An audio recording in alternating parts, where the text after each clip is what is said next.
సముద్రం గన్నవరపు నరసింహమూర్తి గారి కథానిక వినిపిస్తున్నవారు మల్లేశ్వరరావు ఆకుల. సముద్రం, అందులోని ప్రతి అల పోటీ పడుతూ వచ్చి తీరాన్ని తాకి వెంటనే వెనక్కి వెళ్ళిపోతుంది. అయినా నిరుత్సాహం చెందకుండా మళ్లీ అంతే వేగంతో వస్తుంది. ఓటమి అన్నది దానికి ఇష్టం ఉండదు. బహుశా అందుకేనేమో నాకు సముద్రం అంటే అంత ప్రాణం. మనసు బాగా లేనప్పుడు సముద్రం దగ్గరకు వచ్చి ఒంటరిగా దాన్ని చూస్తూ కూర్చుంటాను. ఆ రోజు కూడా నా మనసు బాగా లేకపోవడంతో సముద్రం ఒడ్డుకు వచ్చి కూర్చున్నాను. నా మనసు మాత్రం మధుకర్ గురించి ఆలోచిస్తోంది. వాడు నన్ను వదిలి వెళ్ళిపోయి 5 ఏళ్లు కావస్తోంది. ఇప్పటికీ నేను వాడి కోసం ఎదురు చూస్తూనే ఉన్నాను. వాడెక్కడున్నాడో, అసలున్నాడో లేదో కూడా తెలియదు. అయినా ఏదో ఒకరోజు తిరిగి వస్తాడని నా ఆశ. కొన్ని ఎదురుచూపులకు కారణాలుండవు, కొన్ని స్నేహాలకు ముగింపులుండవు. 15 ఏళ్ల క్రితం మేమిద్దరం కలిసి నాటిన చిన్న మొక్క మా కంపెనీ ఇప్పుడు వందలాది మంది ఉద్యోగులతో పెద్ద వృక్షమై, కానీ మా స్నేహమే కనుమరుగైంది. జీవితంలో మధుకర్ను నేను మొదటిసారి చూసిన సందర్భం ఇప్పటికీ గుర్తుంది. ఇంటర్మీడియట్లో మొదటి రోజు నేను క్లాస్కి ఆలస్యంగా పరిగెత్తుకుంటూ వెళ్ళినప్పుడు సన్నగా ఉన్న ఒక అబ్బాయి తన చేతి గడియారాన్ని నాకు చూపిస్తూ, "నువ్వు 5 నిమిషాలు లేట్" అన్నాడు. వాడే మధుకర్. సమయపాలన గురించి చెప్పిన ఆ మనిషి కోసం నేను జీవితాంతం ఎదురు చూడాల్సి వస్తుందని ఆ రోజు నాకు తెలియదు. సముద్రంలోని అలలు తీరానికి వస్తూ వెనక్కి వెళ్ళిపోతున్నాయి. ఆ అలల్లాగే నా ఆలోచనలు కూడా 25 ఏళ్ల వెనక్కి వెళ్ళసాగాయి. మనిషి జీవితంలో కొన్ని పరిచయాలు యాదృచ్ఛికంగా కలుగుతాయి, కానీ అవే తరువాత జీవిత దశను మార్చే మలుపులవుతాయి. మధుకర్తో నా పరిచయం కూడా అలాంటిదే. ఇంటర్మీడియట్లో మొదలైన స్నేహం విడదీయలేని బంధంగా మారిపోయింది. మేమిద్దరం చదువులో పోటీ పడేవాళ్లం, కానీ ఒకరి మీద ఒకరికి అసూయ ఎప్పుడూ ఉండేది కాదు.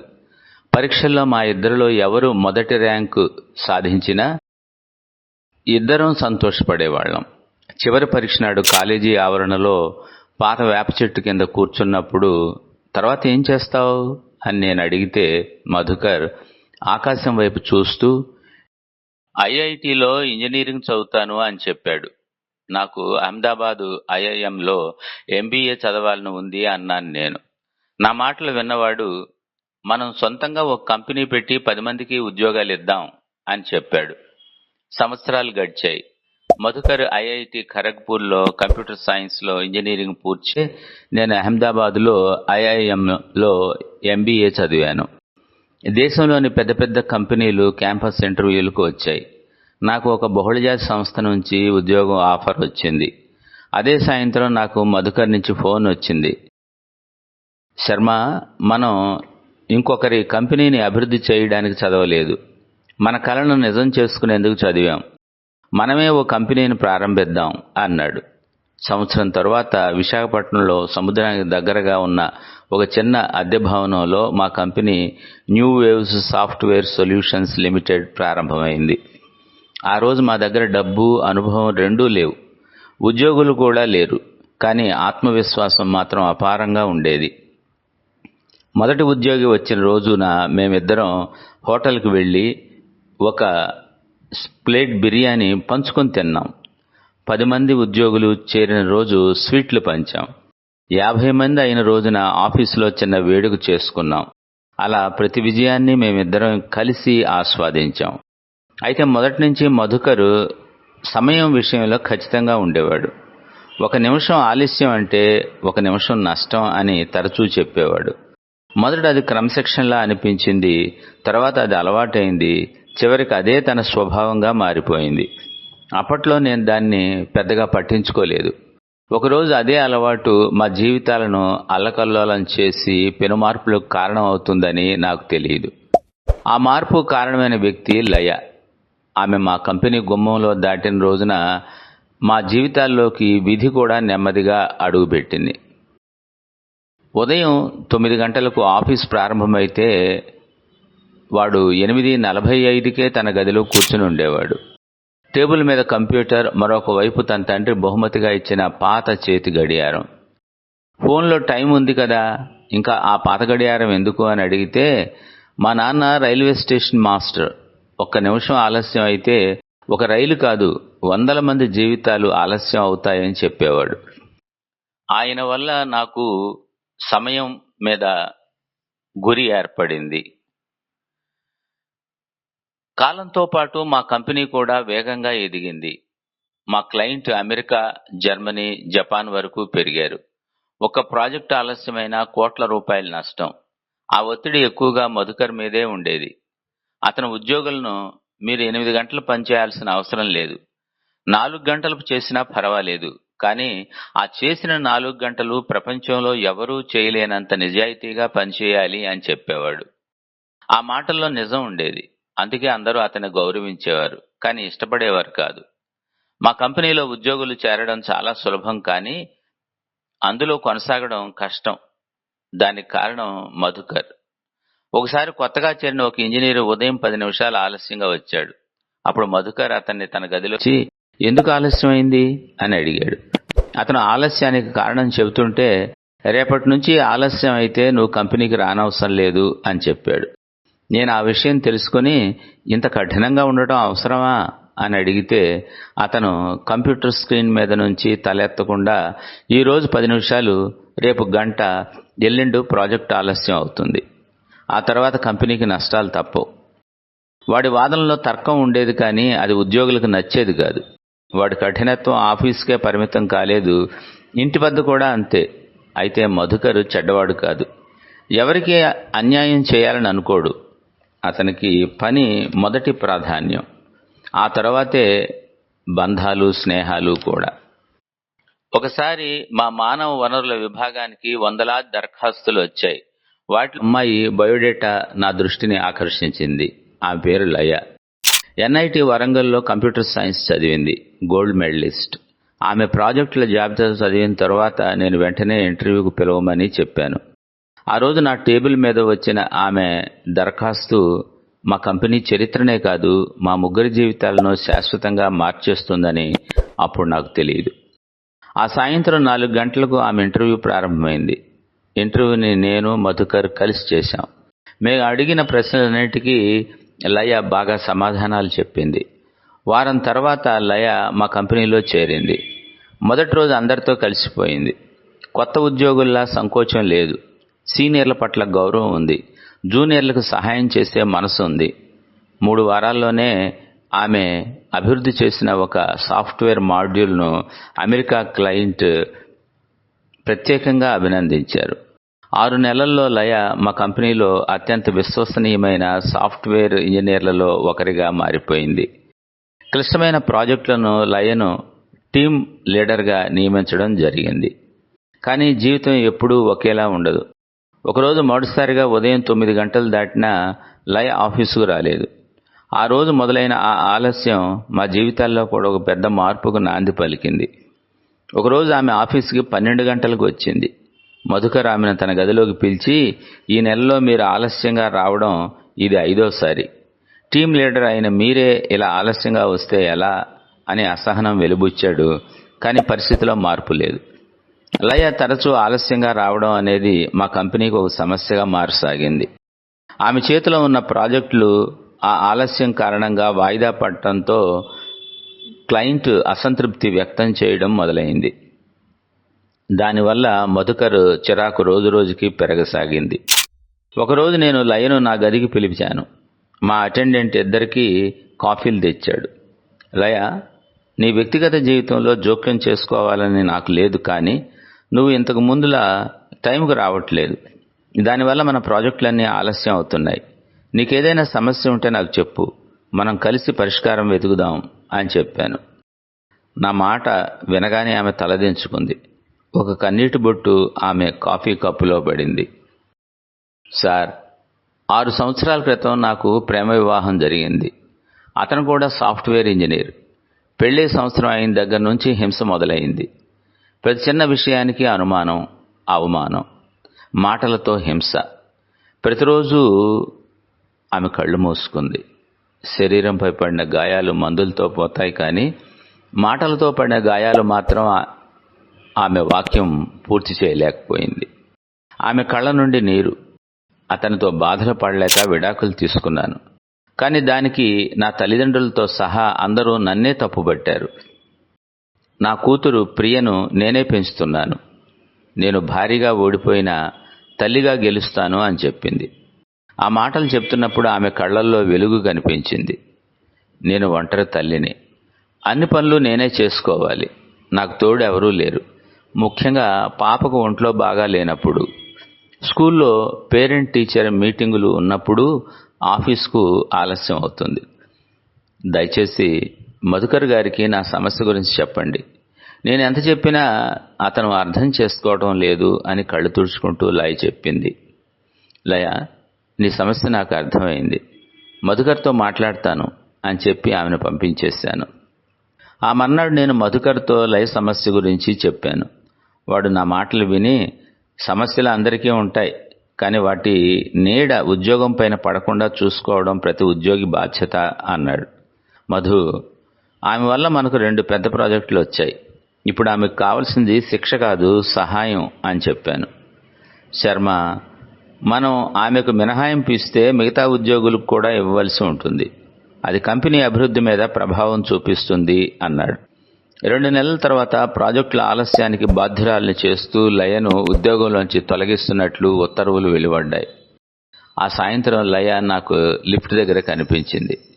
నేను ఆమెతో, సారీ లయ, నీకు నేను సహాయం చేయలేకపోయాను, నన్ను క్షమించు అని చెప్పాను.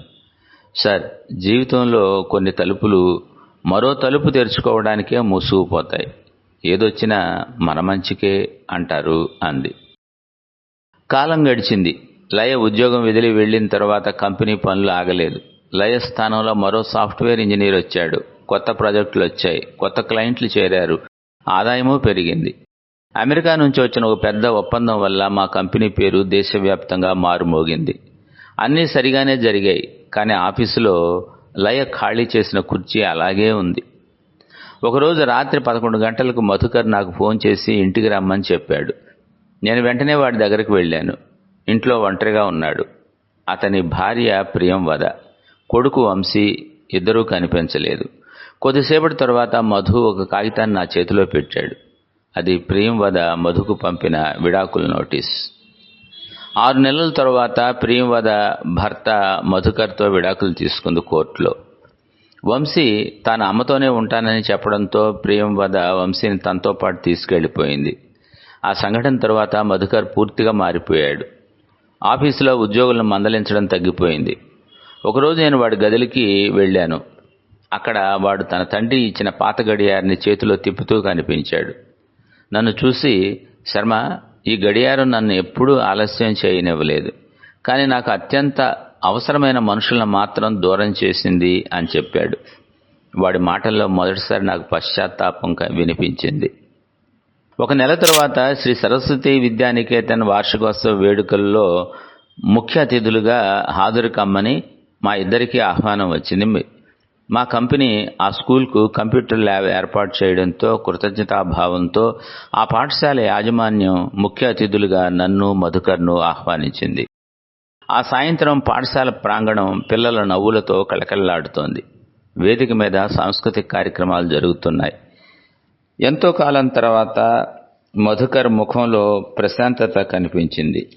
కార్యక్రమాలు ముగిశాక ఆ పాఠశాల ప్రిన్సిపాల్ మైక్ దగ్గరకు వచ్చి 10వ తరగతి పరీక్షల్లో ఎక్కువ మార్కులు సాధించిన విద్యార్థులకు బహుమతులను అందజేయడం జరుగుతుందని చెప్పి విజేతలను ప్రకటించడం మొదలుపెట్టాడు. ఈ సంవత్సరం మా పాఠశాలలో 10వ తరగతిలో అత్యధిక మార్కులు సాధించిన విద్యార్థిని ప్రియా అని పిలవగానే తెల్లటి యూనిఫామ్, ఆత్మవిశ్వాసంతో నిండిన కళ్ళతో ఒక అమ్మాయి వేదిక పైకి వచ్చింది. ప్రిన్సిపాల్ ఆ అమ్మాయిని, నీ ఈ విజయానికి కారణం ఎవరు అని అడిగితే ఆ అమ్మాయి ఒక్క క్షణం కూడా ఆలోచించకుండా ప్రేక్షకుల మధ్య కూర్చుని ఉన్న ఒక మహిళ వైపు వేలు చూపించి మా అమ్మ అని చెప్పింది. వెంటనే నేను, మధుకర్ ఆ మహిళను చూశాం. ఆమె లయ. 3 సంవత్సరాల క్రితం లిఫ్ట్ దగ్గర ఓడిపోయిన వ్యక్తిలా కనిపించిన లయ ఇప్పుడు గెలిచిన తల్లిలా కనిపించింది. అప్పుడు ప్రిన్సిపాల్ ప్రియ విజయానికి కారణమైన ఆమె తల్లి లయగారిని వేదికపైకి ఆహ్వానిస్తున్నాను. లయగారు 3 ఏళ్ల క్రితం ప్రియా సాఫ్ట్వేర్ సర్వీసెస్ అనే కంపెనీని స్థాపించి అనతి కాలంలోనే దాన్ని అత్యున్నత స్థాయికి తీసుకెళ్లిన ప్రధానమంత్రి నుంచి ఉత్తమ యువ మహిళా పారిశ్రామికవేత్త పురస్కారాన్ని అందుకున్నారు. ఆమెను సాదరంగా స్టేజ్ మీదకు ఆహ్వానిస్తున్నాను అని చెప్పగానే లయ నెమ్మదిగా లేచి ప్రేక్షకుల హర్షధ్వానాల మధ్య వేదిక మీదకు వస్తుంటే ఆమె ప్రతి అడుగును మధుకర్ మౌనంగా చూశాడు. వేదిక మీద నిలబడ్డ లయను చూడగానే కాలం ఒక్కసారిగా వెనక్కి తిరిగినట్టు అనిపించింది నాకు. ఒకప్పుడు మా కంపెనీ సమావేశ మందిరంలో నిలబడి తన ఉద్యోగాన్ని కాపాడుకోవాలని మౌనంగా ప్రయత్నించిన లయ ఈరోజు వందలాది మంది ముందు తలెత్తుకుని గర్వంగా నిలబడింది. ప్రిన్సిపల్ ఆమెను మాట్లాడమంటూ మైక్ని అందించారు. ఆ సమయంలో ఆమె దృష్టి ముందు వరుసలో కూర్చున్న మా మీద పడింది. నన్ను చూసి చిన్నగా నవ్వితే మధుకర్ వైపు చూసిన క్షణం మాత్రం ఆమె ముఖంలో ఎలాంటి భావం కనిపించలేదు. ఆ తర్వాత లయ మాట్లాడటం మొదలుపెట్టింది. అందరికీ నమస్కారం. ఈరోజు నా కూతురు సాధించిన విజయం ఓడిపోవడానికి నిరాకరించిన ఒక చిన్నారి విజయం. జీవితంలో నేను 2 పరీక్షలు ఎదుర్కొన్నాను. ఒకటి భార్యగా, మరొకటి తల్లిగా. మొదటి పరీక్షలో నేను విఫలమయ్యాను, కానీ రెండో పరీక్షలో నా ఫలితం నా పక్కనే నిలబడి ఉంది అంటూ తన కూతురు ప్రియ భుజం మీద చేయి వేయగానే ఆడిటోరియం కరతాళ ధ్వనులతో మార్మోగిపోయింది. ఈరోజు నా జీవితంలో నన్ను బాధపెట్టిన వాళ్ళ గురించి కానీ, నాకు సహాయం చేసిన వాళ్ళ గురించి కానీ మాట్లాడను. ఎందుకంటే వాళ్ళందరూ కలిసి నన్ను ఈరోజు ఇక్కడ నిలబడే లయగా తీర్చిదిద్దారు. కొంతమంది నన్ను ప్రేమించారు, ఇంకొంతమంది నన్ను నమ్మారు, మరికొంతమంది నన్ను అపార్థం చేసుకున్నారు. కానీ వాళ్ళెవరూ నా శత్రువులు కారు. ఎందుకంటే ప్రతి మనిషి మన జీవితంలోకి ఏదో ఒక పాఠం చెప్పడానికే వస్తాడు. మన జీవితంలో సమస్యలు ఎదురవ్వకపోతే మనలోని బలం బయటకు రాదు. కూతురిగా, భార్యగా, ఉద్యోగినిగా నేను ఓడిపోయిన సందర్భాలు ఉన్నాయి, కానీ ఒక తల్లిగా ఓడిపోవడానికి మాత్రం నా మనసు ఒప్పుకోలేదు. ఈరోజు చాలామంది నన్ను అభినందిస్తున్నారు, కానీ ఈ చప్పట్లు, ఈ గౌరవం ఇవేవి నా విజయాలు కావు. ఒక చిన్నారి తల్లి మీద పెట్టుకున్న నమ్మకానికి వచ్చిన ప్రతిఫలం. ఈరోజు నేను మీతో పంచుకోవాలనుకునే గొప్ప పాఠం ఒకటే. జీవితం వ్యాపారం కాదు, లాభ నష్టాల పట్టిక కాదు, ప్రతి ఆలస్యం నిర్లక్ష్యం కాదు. కొన్నిసార్లు ఆ ఆలస్యం వెనుక నిద్రలేని రాత్రులు ఉంటాయి. ఒక అనారోగ్యంతో ఉన్న తల్లి ఉంటుంది, ఒంటరితనంతో చేసే యుద్ధం ఉంటుంది. మనకు కనిపించేది తప్పు మాత్రమే, కానీ మనకు కనిపించనిది ఒక జీవితమంత బాధ. అందుకే శిక్షించే ముందు ఒక్కసారి అర్థం చేసుకోండి. మనకు ఎదురయ్యే ప్రతి మనిషి మనకు తెలియని ఒక యుద్ధం చేస్తూనే ఉంటాడు. జీవితంలో సమయపాలన, క్రమశిక్షణ, నిరంతర శ్రమ, వ్యాపారాలు, పదవులు, లాభాలు అన్నీ అవసరమే. కానీ ఇవన్నీ సంపాదించే ప్రయాణంలో మనిషి తనను తాను కోల్పోకూడదు. మన చుట్టూ ఉన్న వారిని మరమనుషుల్లా చూడకూడదు. మనం డబ్బు వెంటబడితే అది మనకు సుఖాలను ఇస్తుంది, కానీ బంధాలను, అనుబంధాలను దూరం చేస్తుంది. మనిషి అన్నవాడు ఇతరుల మీద కరుణ చూపించాలి. కరుణ బలహీనత కాదు, మనిషి గొప్ప బలం. ధన్యవాదాలు అని చెప్పి హర్షధ్వానాల మధ్య కిందకు దిగిపోయింది. ఆ తర్వాత లయ అందరికీ వీడ్కోలు చెప్పి తన కూతురు ప్రియా చేయి పట్టుకుని కారు ఎక్కి వెళ్ళిపోయింది. లయ వెళ్ళిపోతుంటే అక్కడే నిలబడి చూశాడు మధుకర్. ఆమె కారు కనుమరుగయ్యే వరకు వాడు ఒక్క అడుగు కూడా వేయలేదు. ఆ మరుసటి రోజు ఉదయం నేను ఎప్పటిలాగే 9 గంటలకు ఆఫీసుకు చేరుకున్నాను. బోర్డ్ ఆఫ్ డైరెక్టర్స్ సమావేశం ప్రారంభం కావడానికి కూడా ఇంకా 5 నిమిషాల సమయం ఉంది. నేను సమావేశ మందిరంలోకి అడుగు పెట్టేసరికి మధుకర్ అప్పటికే తన స్థానంలో కూర్చుని కనిపించాడు. సమావేశం ప్రారంభం అవగానే మధుకర్ లేచి ఒక తెల్ల కవర్ను టేబుల్ మీద ఉంచి, గౌరవ సభ్యులకు నమస్కారం. నేను నా పదవికి రాజీనామా చేస్తున్నాను. దయచేసి కారణాలు అడగవద్దు. ఇన్నాళ్లు నాకు సహకరించిన మీ అందరికీ ధన్యవాదాలు అని చెప్పి తన గదిలోకి వెళ్ళిపోయాడు. ఒక క్షణం సమావేశ మందిరం మొత్తం నిశ్శబ్దంగా మారిపోయింది. సమావేశం ముగిసిన తర్వాత నేను వాడి గదిలోకి వెళ్ళాను. వాడు కిటికీ దగ్గర నిలబడి సముద్రాన్ని చూస్తున్నాడు. ఒక నాయకుడు తన విజయాలను మాత్రమే కాదు, తన వైఫల్యాలను కూడా అంగీకరించాలి. కంపెనీని నడిపించడంలో విజయం సాధించిన మనుషులను అర్థం చేసుకోవడంలో మాత్రం నేను ఓడిపోయాను. నువ్వు ఆ రోజు లయ గురించి చెప్పినప్పుడు నేను ఆమెను ఒక ఉద్యోగిగా మాత్రమే చూశాను, కానీ ఒక మనిషిగా చూడలేదు. లాభ నష్టాలను మాత్రమే చూశాను, కానీ రాగద్వేషాలను చూడలేదు. అది నా ఓటమి అని చెప్పి కిందకు దిగి కారెక్కి వెళ్ళిపోయాడు. అదే నేను మధుకర్ను చివరిసారి చూసిన క్షణం. వారాలు, నెలలు, సంవత్సరాలు గడిచాయి, కానీ వాడు రాలేదు. వాడి ఆచూకీ తెలియలేదు. అప్పటినుంచి నేను వాడి కోసం చకోర పక్షిలా ఎదురు చూస్తూనే ఉన్నాను. మధుకర్ నా జీవితంలో ప్రభాత సంధ్యలా వచ్చి సాయం సంధ్యలా అదృశ్యమయ్యాడు. సముద్రాన్ని చూస్తే నాకు మధుకర్ గుర్తొస్తాడు. సముద్రంలాగే వాడు కూడా ఎవరికీ అర్థం కాని ఒక ప్రవల్లిక లాంటివాడు. నాకు మనసు భారంగా అనిపించినప్పుడల్లా సమస్య సముద్రం దగ్గరకు వెళ్తుంటాను. సముద్రం ముందు నిలబడితే మనిషి గెలుపు, గర్వము అంతా ఒక ఇసుక రేణువులా అనిపిస్తుంది. అలలు ఎగసిపడుతుంటాయి, కానీ నా కళ్ళకు మాత్రం మధుకర్ కనిపిస్తూ ఉంటాడు. నేను వాడి కోసం నిరీక్షిస్తూనే ఉన్నాను.